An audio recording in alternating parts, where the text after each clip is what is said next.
Dude, awesome. All right, so Right. that's good first announcement. I'm going to start recording these community meetings, and I'm going to start adding them into the book that I will show you in just a moment.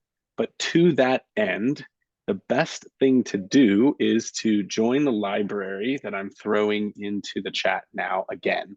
And that's simply because, oh, that stinks. Sorry, folks. I'm relaunching the poll because I realized that there's folks in here that haven't taken it. Unfortunately, it killed your responses. So, welcome to the Canadian Teachers Meeting. My name is David Hotler. I'm the community manager. Joining me today is Matthew Shoup. Matthew, say hi. Hello, everyone. And we're excited to just take you through kind of a quick recap of what's going on with Book Creator, but also to hear from some local folks about how they're using Book Creator in their classrooms. I'm going to get to that in just a moment. You'll notice that I launched a poll. It's just a little get to know you poll to understand a little bit more about where you're coming from with Book Creator so that we can better tailor these and this to your needs. Obviously, you can ask questions in the chat. You asked a lot of questions in the registration, which we're going to cover as well. And this whole thing is being recorded, and I will put a copy of it in that book so that you can spread this around, or you can rewatch later. Or if you're watching the recording, thank you so much. Welcome. We love having you here. Okay, so you all have the invite code. Um, just brief introduction to what a cafe or what one of these meetups is. It's really an opportunity for you all to ask questions, for us to get answers, and for us to create sort of a local community around Book Creator in your area. Now, I know Canada is a big place and there's a lot of space there. And so we're growing. So the idea is that we can start to offer these as a more localized thing to more teachers. So as we grow and as you invite folks to these meetings to come and share what they're working on, we will start to sort of make smaller groups. But as of right now, we got this. So welcome, welcome, welcome. I'm sharing the link to this library, and I'm going to share with you this book, and I'm just going to explain it really quickly, and then I'm going to turn things over to the wonderful Judith or the wonderful Jane to give us a little presentation about how they're using Book Creator in the classroom. And we spoke before they got here, and I'm just super excited about what they're going to share because it's all top-notch stuff. So really quickly, this book, I'm in page view here. It's always going to have a link to the latest meeting that we've had, and then I'll put the old ones down at the bottom. I'm going to go over some audience questions in a minute, and then as we get answers to those, we'll build that page out and also leave it for later. Any resources that you share in the chat, we'll pull down and start putting in here. So if you're not interested in jumping on the mic and sharing, but you are interested in sharing resources in the chat, please do, because we collect those resources and put them into this book. And then there's some other stuff in here as well, which we'll cover in a minute. But I don't want to take away from hearing from Judith or Jane. So Judith or Jane, do either one of you want to go first? I can stop sharing my screen and let you get right to it. I'm happy to go. This is Jane. All right. Well, you've got screen share availability, or should have. Let me know. Okay, let me see if host disabled participant screen share. No. Multiple participants, one at a time. Host only. Share. I'm just gonna let everybody. Why not? Sounds good. Oh, there we go. I'm in. Awesome. All right, so I'm Jane Rondo. I'm from Vancouver Island, Comox Valley, beautiful British Columbia. It is breakfast time, like I said here, so I might have breakfast in my teeth. One of the ways, well, our district has just signed on for a pro account for Book Creator, and so it's fairly new to us this year. We've been promoting it.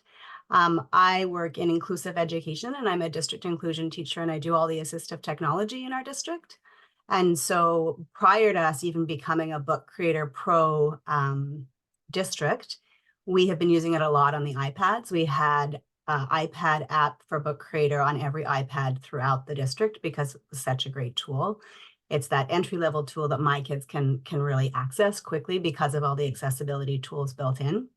And so what I wanted to share with you is just 2 book collections that we've made through Inclusive Ed to help promote inclusion and different ways of communicating. And so I will take you right there. So this is our Learn 71 site. Learn 71 is public facing. So if you like what you see, you can share it on to whomever you'd like.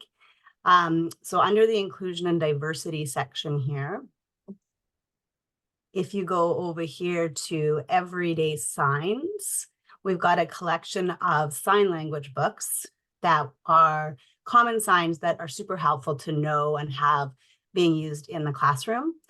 We do have quite a few students who are deaf and hard of hearing in our schools. And so this also promotes communication in a different way for students. We also use a lot of board maker symbols, picture communication symbols, and visual supports in our district. So we've tied in the picture symbol with our sign language books as well for our students who use communication devices. So you can see there's a whole collection of them.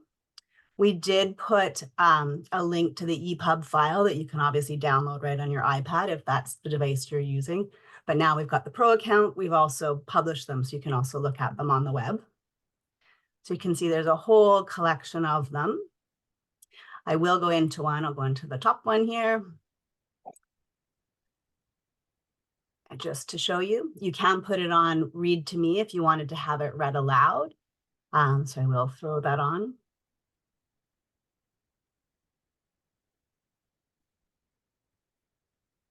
And we've got our sign language interpreter, Jolene, who's signing the sign for kids to follow.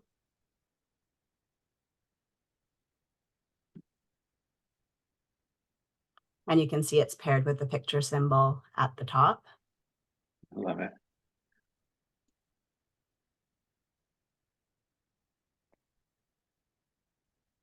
I won't play the whole book, but how teachers are using it is they're using it sort of a sign a week or a book a month, that kind of thing, and getting all kids to learn the signs and practice the signs.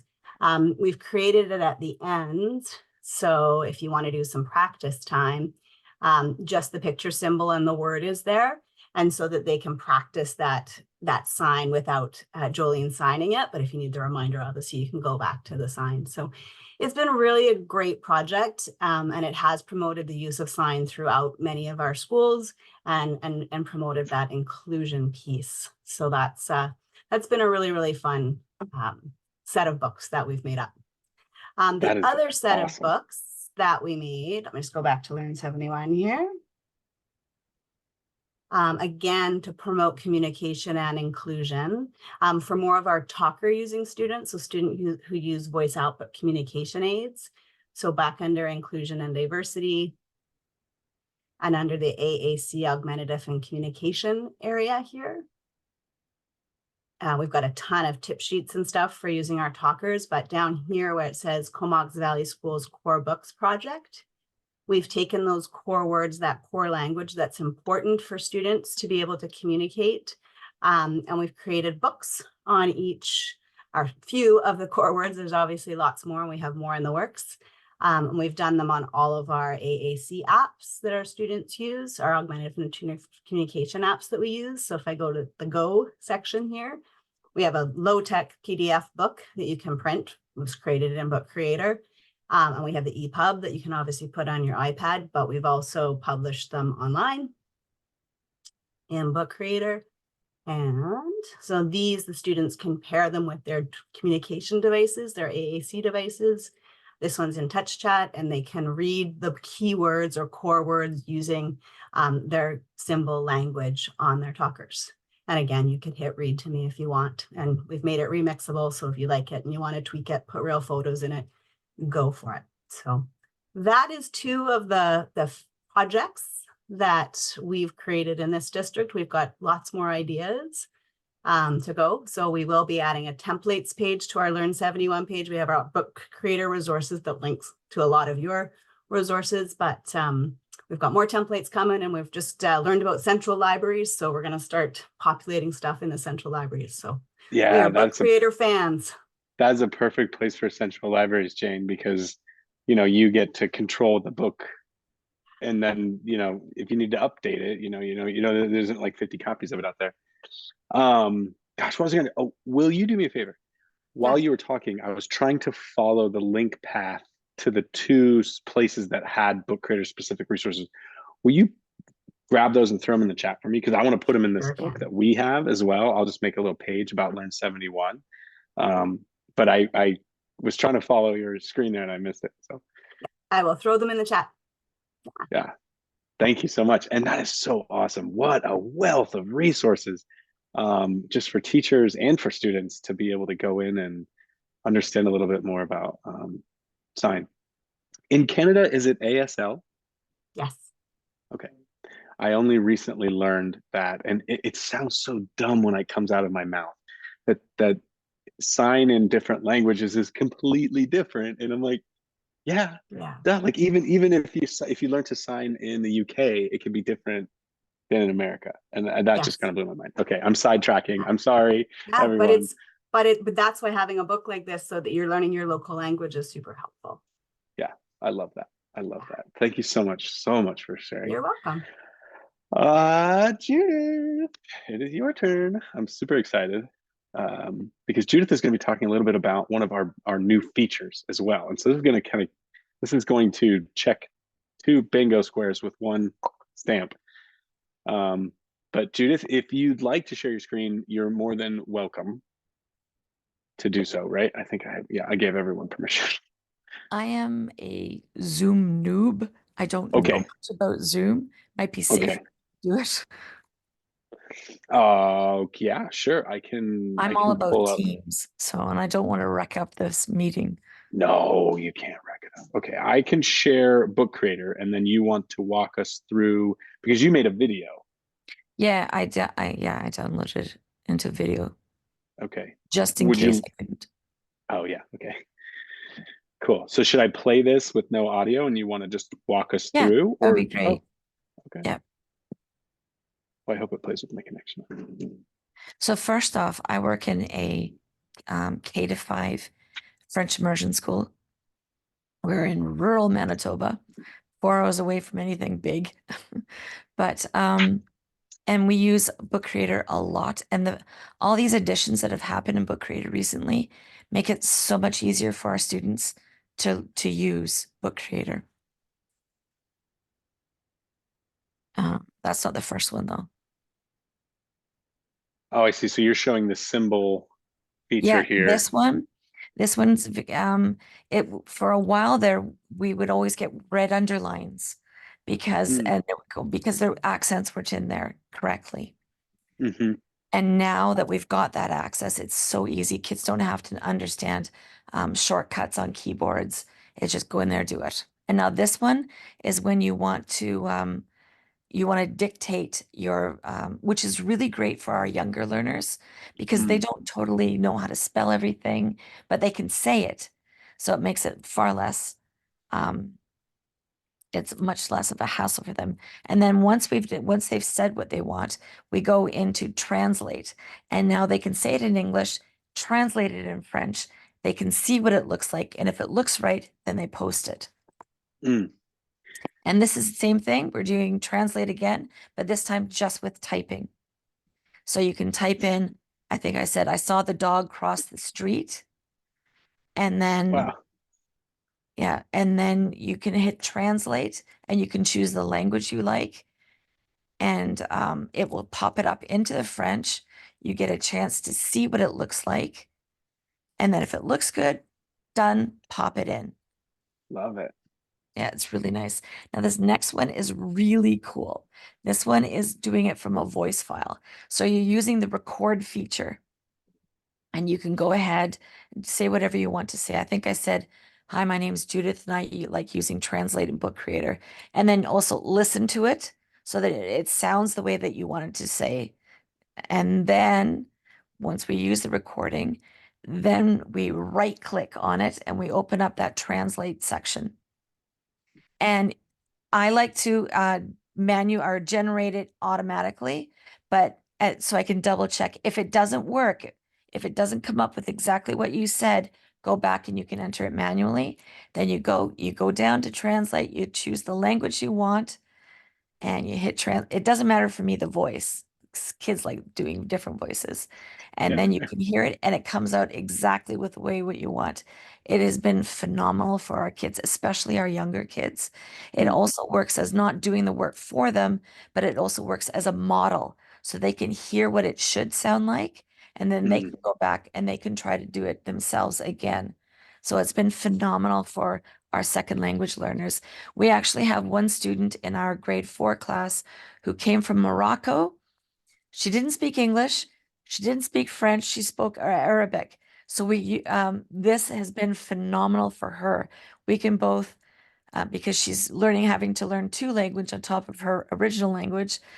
And it's been amazing for her, how it's opened up everything. She can hear it in all 3 languages. And so she's able to learn in 3 different languages at the same time from one file. Really been That is awesome. I have been that's pushing to try to get more and more French in here, and I'm so grateful that you're doing this. It's really opened things up. Thank you so good. much. Absolutely. And thank you so much for putting that video together.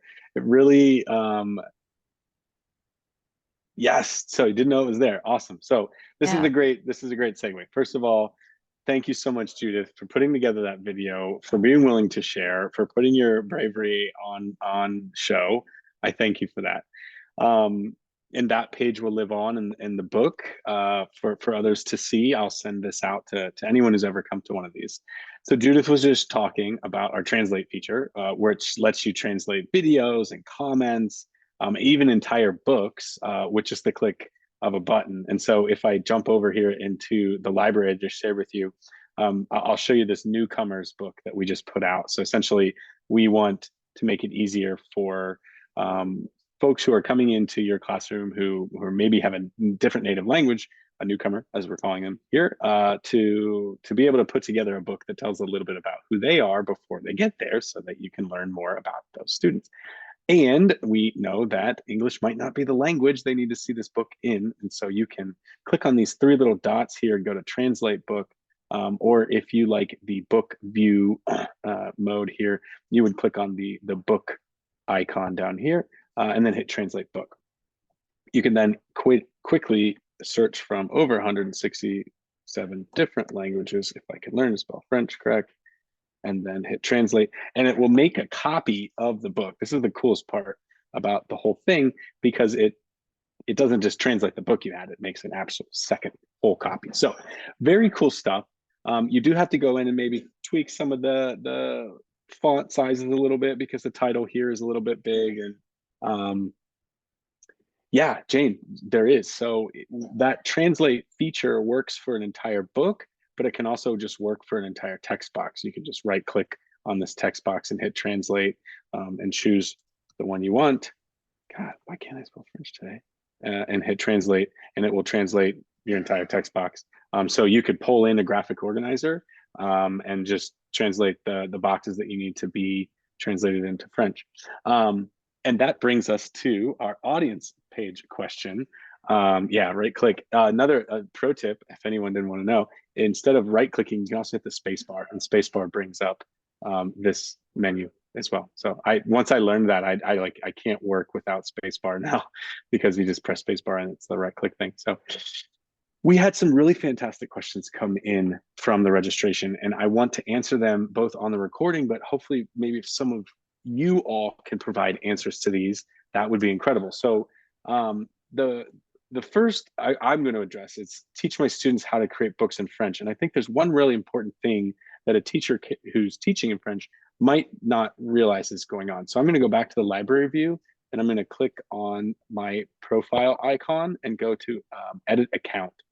And some people don't know this because it's kind of hidden, but you can change the language of book creator, the way all of the buttons and everything are displayed to you, into these different languages. And now I know it's not an extensive, exhaustive list, but these are the languages that we can currently support. And you can turn book creator in to French so that everything is default French, if that's something that would suit you. Oh, look, here's the copy of my book, and you can see, yay, it's in a different language.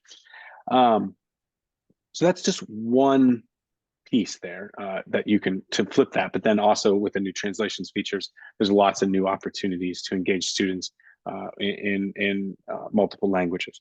So that was that piece. The question that I'm hoping maybe someone will jump on the mic and answer is this first one here, because we have a teacher who's jumping back into Book Creator.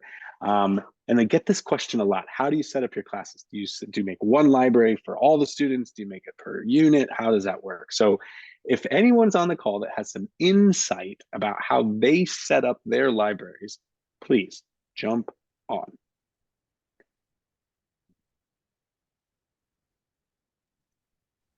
I do a library for each of my classes. Okay. And then if we And have a combined group, then like for book buddies, then I'll put them together. Or if it's like for English language arts, when all the grade 4, 5s are together, they have their own book section as well, their own library.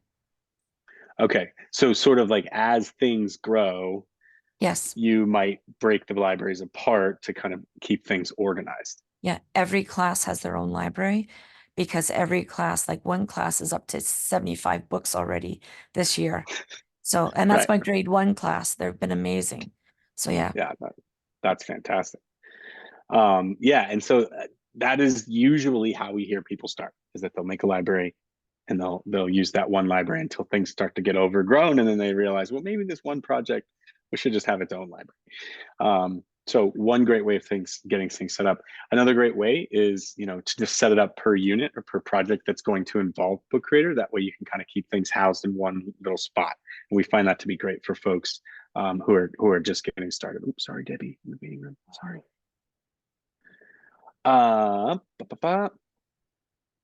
Okay, so what else do we have in here? I would love more Canadian content in image searches. So I left this in here, but what I've done is I've taken that comment and I've put it into our team Slack where we communicate and what's called feature request. And I left it in here because I wanted to point this out. Your feedback is the most critical feedback that we can get for Book Creator. That's why I ask little questions like I just launched in the poll here, because the better we understand how you use it and how you want to improve it, the better we can improve it. In fact, what we do is every time we get an improvement from Book Creator, we put it in this one particular place and it all gets tallied up. And when engineering is deciding which project to work on next, they pick the ones that have had the most number of votes. So it's not silly to ask us for something that I'm sure you've already heard this, blah, blah, blah. Please ask us that, because it's like voting, and the ones that get the most attention rise to the top. So I have put this directly into the Slack channel so that they see that, and it's something that they can work towards and address. Now, is that a guarantee that's going to happen? No, unfortunately, we have a small team. We're doing the best we can, but it's definitely the way to go if you're interested in that. Okay, I want to bring up this next question. More info about teacher signups, controls, student access, collaboration controls within libraries. That is a huge topic to cover. And here's what I'm going to suggest. My colleague down below there, Matthew, can walk you through some of the intricacies associated with these particular things. And we're going to send a follow-up email, and I'll put his contact info in the book as well. But that might be a conversation you want to have with him, because those things are different based upon the type of subscription your school has. So some schools, it's like anyone with the email domain has access to Book Creator, and they have different feature access than if you're a teacher who's paying for Book Creator all by yourself, which I'm going to show you in a minute, some freebies. And so those things become a little bit different. But essentially, yeah, jump in. I was just going to say, just to add to that, from a more general point, is the fact that that is one of our big development trees this year, is what we call the onboarding process, and how teachers get signed up, how they get students their access, because we have had that feedback before, that sometimes it's not obvious to the tree. And so first thing we've done, if some of you have noticed, but we've introduced almost like the help bot that comes in when you first launch the application, and you can bring that back up again now when you're in your teacher menu, when you're in your library menu, you can bring up that little plus, and it will help talk you through different elements. For example, the getting started overview is a good one. So we know, and that's being improved a lot this year. So this kind of thing only just, I think, came out the last few weeks, but this would definitely help with that kind of single address. But again, it's not the most obvious thing in the corner. So just letting the teachers know that's there is a great first step. Yeah, absolutely. And it is a fantastic resource because it's chock full of instructional videos. Everything's clearly written out. And it's got live links that you can use to jump around. So it's a great resource. Like the shared book. Oh yeah, sorry. I realized that some folks have joined late. So really quickly, Nelly, we're actually sharing a link to the library. That way it sort of gets bookmarked into your libraries and you don't have to try and remember where the link is. So you just join the library once and then all future updates and everything are in that library and you already have it. So you got it. So thank you, Matthew, for bringing up that the help bot down there in the bottom right corner. You can also use that to submit help desk tickets as well. There was another question over here. Yes, automatic. Good. Okay. And then there's another question here at the bottom, and I want to bring this up. So if you are on a pro account and then you need to stop paying for some reason, what ends up happening is you just have to, you're just going to lose access to some of the books that you have. You just have to consolidate and choose which library you want your 40 books to be in, and then you'll have access to that. None of the books get deleted. We never delete books, but you will lose access to them until you sign back up or are put back into some premium plan, whether through your school or through your school board or whatever it is. So just to throw that in there, we're never going to delete your books, but you might lose access to them for temporarily until you can get that status bump back up. And that's a great segue into page number 6, because if you want to try out premium features like Translate that we just talked about, or if you want to use collaboration within a book, which is one of the advanced features I'm going to talk about to answer one of the next questions, you can click that link right there and it will take you right to a page that's going to upgrade your account for 3 months. No credit card or anything. It will just upgrade you. And then in 3 months, it's going to ask you, hey, do you want to pay? And if you don't, you just let it go away and you're back down to where you were before. But that link is good for Canadian users. And so please feel free to share that with your friends, other teacher friends that you know that might want to try that. You just click on that link and it does the rest for you. It's a little magic link. So that being said, what happens when you click that link, and this kind of speaks to some of the other things that, like what are some of the advanced features that we can start using now that we have this? Translate is one of them. So if you missed it, you can right click on books, audio, hotspots, everything, and just translate the whole thing.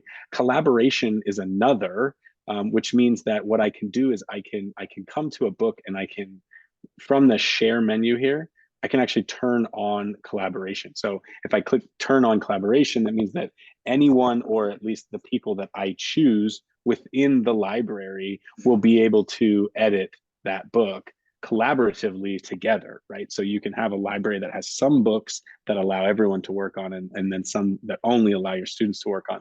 And then another premium feature that you'll see is that you can bump people up to co-teacher. And so essentially what I have the ability to do is I can choose someone from this list and make them a co-teacher with me, and then they'll have the same rights and controls that I do, which is really helpful and convenient if you have any co-teachers or any assistants or support that you want to help you within your particular library. And so you could do that just by adding them to the library, and then you right click on these 3 dots and you say promote to co-teacher.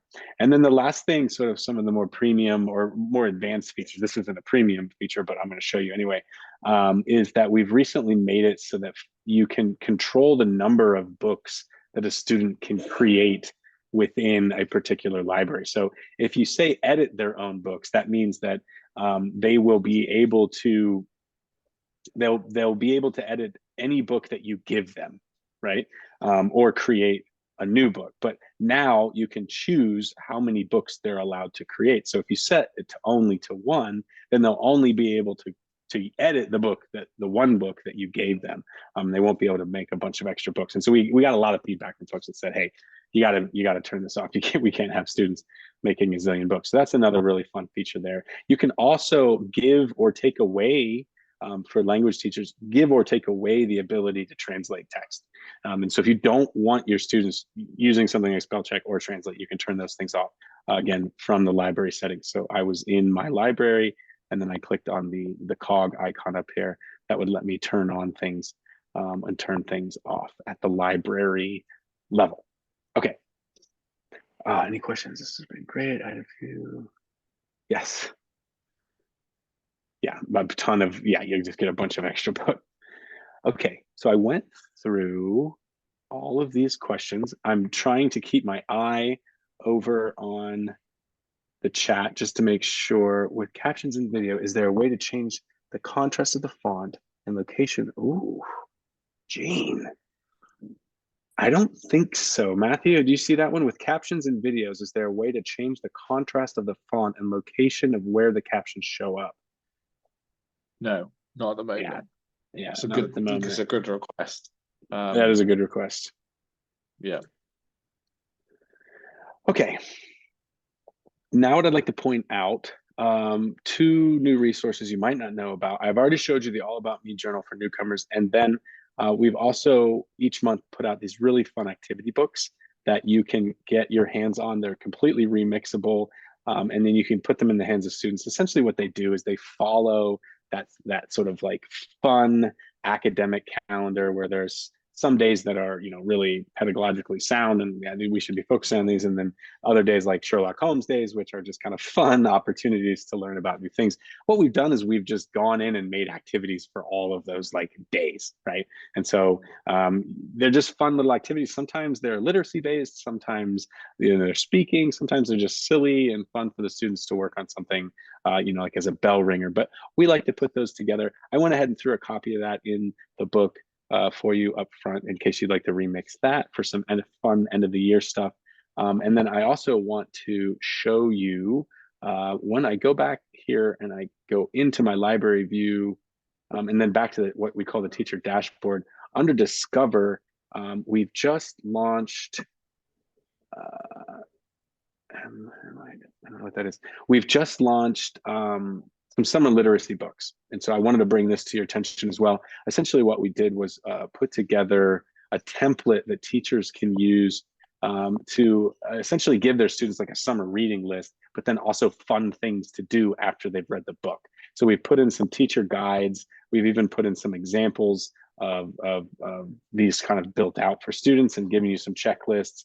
And then also, you know, check the margin. You can't see it here, but we've also included some instructional videos in the margins that you can't see from the read mode. And then essentially we've created these really fun activities for students that they can use after they read a book, go and design a new cover or create an audio snippet. And so they're literacy-based activities that are just going to keep kids reading, and we're hoping keep them having fun. And so you can find those in the teacher's dashboard. And then I would be remiss if I didn't show you the STEM notebooks that we've also released. And so these have been created by Katie Fielding, who's a fantastic STEM coach. So she's got a 5E science notebook. There's an engineering notebook, a nature journal, which is top notch. And then she has a design thinking notebook, and then sort of a STEM teacher guide that sort of gives you information about how you can better teach these subjects utilizing these different notebooks and the style. And she's got instructional videos throughout all of these books talking about here's, you know, ways to extend this and grow on this. So I really highly recommend that you remix these books and check out what's going on in the margins.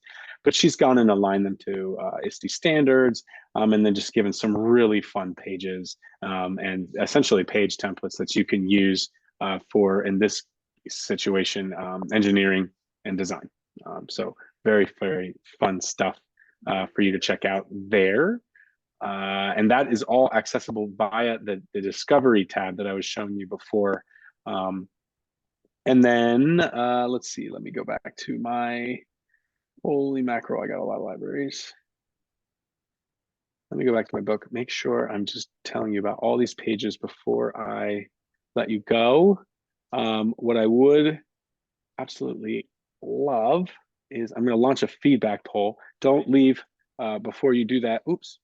We have a Canadian page, and I'm going to replace this page. I didn't get to it right before this, but we actually have a Canadian landing page now that is brand new just for you all. And I will put a copy of this library on that page as well, so that you can always get back to here if you ever lose it. But essentially on that page, we've given you some other local resources to consider and things to understand. And from the feedback that I've gotten from past sessions, people like local resources. So I want to show you the back half of this book, which is all just community created resources. You've got Judith, who showed her amazing video here. She made us a video just in case things didn't go right. So she's prepared there. We've got resources from the first time we met, and these are resources that were shared in the chat. And again, I'm going to make a new one from the stuff that you all are sharing now, and so you can go back and check them out. And then there's some pages. So I don't know if you know Jason, working in the Toronto School Board, but these are some of his tips for getting started using Book Creator, ways that you can use it in your classroom. So like as a slides alternative or as a whiteboarding tool. It's really good in reflection, both in sketchnoting and also writing, but also recording your voice or recording video. And then really loves the teacher collaboration piece. They're using it over in Toronto. They're using this for newsletters, for official documents from the school board. And so there's a lot of usage going on over there, not just having kids make books, but also using Book Creator in both the learning process and also the part of teaching, the admin part of teaching. So that's really fun. This is a book that was created by Avi Tal. And she's gone ahead and I'm going to show you this because she's silly. She's putting together, essentially, these are the ways that she really likes to use Book Creator, and she's given some examples of the student output. But I wanted to show you the book because the links to the book's examples are like tiny and sometimes kind of hidden, like here and even on the next page. So it's like, this is the link to the book. And that can be kind of confusing. And in fact, on here, it's hidden. It's actually like below the wow button. I'm sorry. I would love for her to be more descriptive, but essentially she's put together this book for you that's got some local resources. Oh, wow, Jane, fantastic question talking about e-portfolios. I can tell them, Matthew, right? Yeah, I can give a little sneak preview. Cool. Yep. Okay, awesome. So let's see, how would the best way to show this? Essentially, what's going to happen is around ISTE, we'll be launching a new feature on our platform all about portfolios. So what's going to happen is essentially a student will have a special library assigned to their account should you as the admin choose to give them what we're calling a portfolio library. And it essentially will be a library that follows them. So right now, the only way a student interacts with Book Creator is if you put them into a library. And then when they log in, they only see the libraries that they have been invited to by a teacher that are monitored by a teacher. Well, now, if you check that little button, they're going to see another library called their portfolio library. And that's going to be a library that follows them regardless of who and which teacher they have and how old they get. As long as they're staying within your school system, they're going to have access to that library. So it's going to be a place that you can throw artifacts. You can actually build out a portfolio and put all of that in. And so very excited for that release. I wish I had like a demo space that I could show you some examples of that, but that is all coming very soon. And you'll see that in the future. Yeah, so if you're interested in portfolios, if you're interested in like assessment as a journey, if you're doing standards-based grading, standards-based teaching, if you're an IB school, all of those things are really going to benefit from this new portfolio feature. Tip for communicating with parents, it's only the QR code or printing. Any way to add in a message to parents, more of a communication learning. Debbie, I would say the best way to communicate with parents is either sending them the published link to your book so that they can flip through it using the free reader. You don't need, any kind of account for. I would say is probably the best way. And you can do that either via the link or the QR code. I personally don't usually send a QR code to a book simply because it's, QR codes are scanned on the phone and it just doesn't work as well on the phone. So usually what I would do is send this copied link. And then, yeah, the other thing could be like to download the PDF, but that's less. We do see this used as a newsletter all the time. And so send a copy.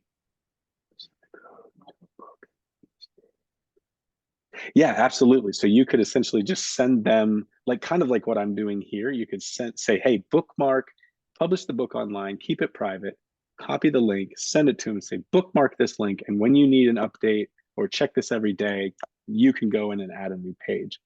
And so, in fact, we see this used instructionally a lot. Teachers will go to one book and let's say this book just has all of the activity pages that they want to use for an entire semester. But the student book only has the page they need for that particular day. And so they'll just go in and say, copy page 2. And then you can go into your libraries and actually choose a new library or the book that you want to copy it into. And so the sort of newsletter style book is there. We put QR codes onto bookmarks. There you go. Yeah, perfect. That's a great idea. QR codes and bookmarks. Yes, yes, you can update the book each day. Yes. Oh, that's super cute, Judith, creating Valentine's Day cards. Okay, we are nearly out of time, and so I'm going to launch a feedback poll and then talk a little bit about next steps. Your feedback would be absolutely critical to helping us improve these and making them bigger success in the future. So please, if you have feedback for me, that would be absolutely wonderful. Oh shoot, I just left my library. So I'm going to put the invite code to this library in the chat just one more time, just in case folks didn't get it. I will also be emailing all the folks that came to one of these before and you all tomorrow so that you'll have a copy of, or you'll have that invite code link. And what I'll be doing is I'm putting this recording on page number 2. And so you'll be able to see that there. I promise you I will update the Texas one because it's not Canada. And then what I'll also do is take everything from the chat that we talked about, all the resources and links, and the stuff that I didn't even have a chance to look at, and I'm going to populate them in here to this book as well, so that you'll have them on a page similar to this. And essentially what I'd like to do is just start building up all the resources, especially local folks who want to share. So if you're sitting here right now and you're listening, you're like, oh, this is great, I'm learning a lot, and you go off and you use Book Creator and you want to come back to another Canadian teachers meeting and share out what you've learned, that would be amazing. We could throw it on a page and it's going to start help benefiting the other folks in Canada and beyond. So we're really hoping to start really growing this more localized community of teachers so that we can provide better resources for folks in your area. So that is my 2 cents. Matthew, did I miss anything? What haven't I shared with these folks? No, we talked about portfolios and we've done translations, central libraries. Obviously, yeah, we really appreciate the fact that we can record these type of sessions. And, you know, Canada has been our fastest growing region in the world, pretty much. If it was a state in the US, it would be our fastest growing. Some of the largest districts across the whole Northern Territories and have all been coming on board and releasing K-12 and starting to do some really amazing things with it.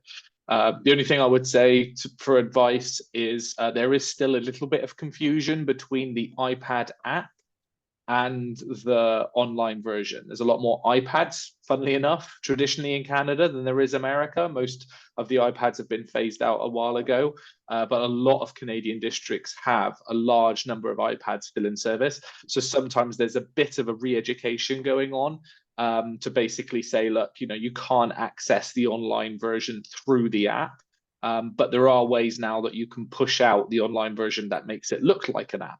So if that's also something you want to need, you can always reach out to the support team and they can send a web link that you can install on your iPads to make it easier for your teachers to sign on to the online version through an iPad. And it maximizes the screen and looks much better as well. So that was just my last comment, really working with the districts in Canada. Nice. And Matthew, why don't you throw your email in the chat there and I'll do the same, just in case folks are interested and want to get in touch with us.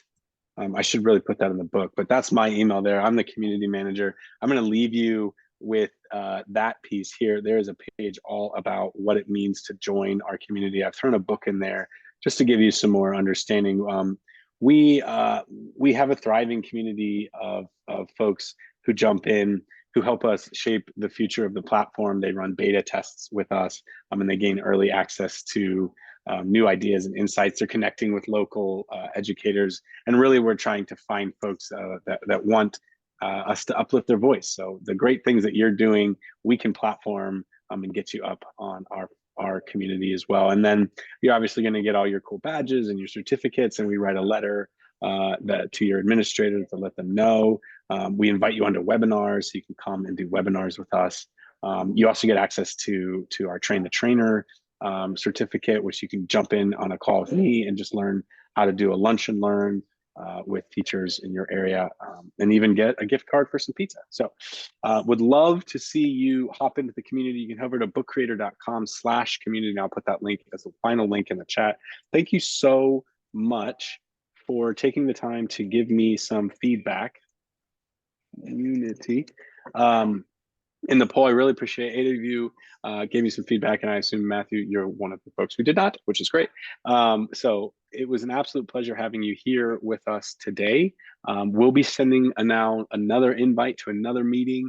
We'll hear for some more local experts and some community members in the future, but we'll probably wait until a little later so that you all get a nice summer break.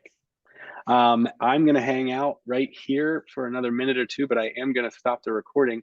If anyone has any questions that they didn't get a chance to ask me while we were going live, please do feel free to do that.